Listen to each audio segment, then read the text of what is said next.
Գիտությունների ազգային ակադեմիայի հիմնարար գիտական գրադարանը հետազոտողներին է ներկայացրել ավետաբեր էլեկտրոնային շտեմարանը հայատար թուրքերեն տպագիր ժառանգությամբ, գրքեր, պարբերականներ եւ այլ նյութեր։ Օսմանյան կայսրությունում թե հայերը, թե հույները, թե հրեաները, ընդհանրապես ազգային փոքրամասնությունները պետք է իրենց ինքնությունը պահեին։ Դրանցից լավագույնը լեզուն է, բայց քանի որ երիտասարդների մեծ մասը կամ դպրոցներում, կամ առօրյա կյանքում թուրքերեն էին խոսում, անհրաժեշտ էր նրանց կապել գիր գրականության հետ, եւ լավագույն լուծումը դա հայատար թուրքերեն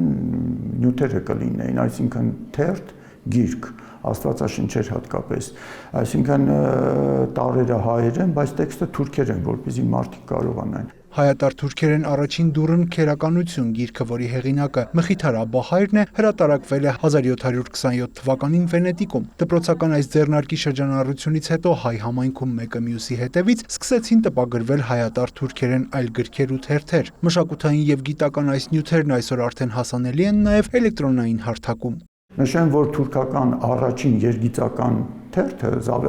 զվարճախոսը դա հայկական է, հայերն են տպել եւ թուրքերը իրեն գիրք են տպել, նշելով որ դա առաջին երգիծական մամուլն է իրենց։ Այնպես որ շերտը շատ հաստ է, ուսումնասիրելու շատ բան կա։ Հայատար թուրքերեն գրքերի մատենագիտական ցանկը կազմել է պատմաբան աղբյուրագետ Հասմիկ Ստեփանյանը 2005 թվականին։ Հետագայում, երբ հիմնարար գիտական գրադարանը սկսեց գործակցել Վիեննայի Մխիթարյան միաբանության հետ, հայտնաբերվեցին հայկական մամուլի աստվածաբանական, պատմական եւ հանրակրթական նյութերի եզակի նմուշներ, որոնք եւս ընդգրկվել են ավետաբեր էլեկտրոնային շտեմարանում։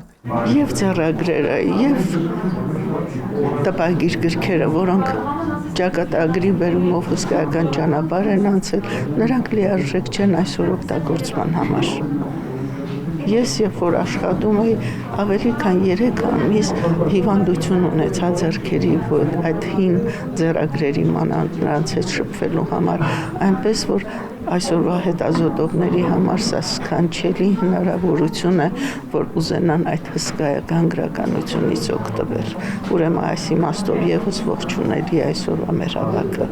Ակադեմիայի հիմնարար գիտական գրադարանը հավատարիմ մնալով գիտահետազոտական, մշակութային եւ տեղեկատվական նյութերի հանրահռչակման իր առաքելությանը արդեն աշխատում է այլ կարևոր նախաձեռնությունների կյանքի կոչման ուղղությամբ։ Վստահեցնում են, հետազոտողներին նոր հաճելի անակնկալներ են սպասվում։ Յուրա Վահանյան, Արամ Հարությունյան, լուրեր։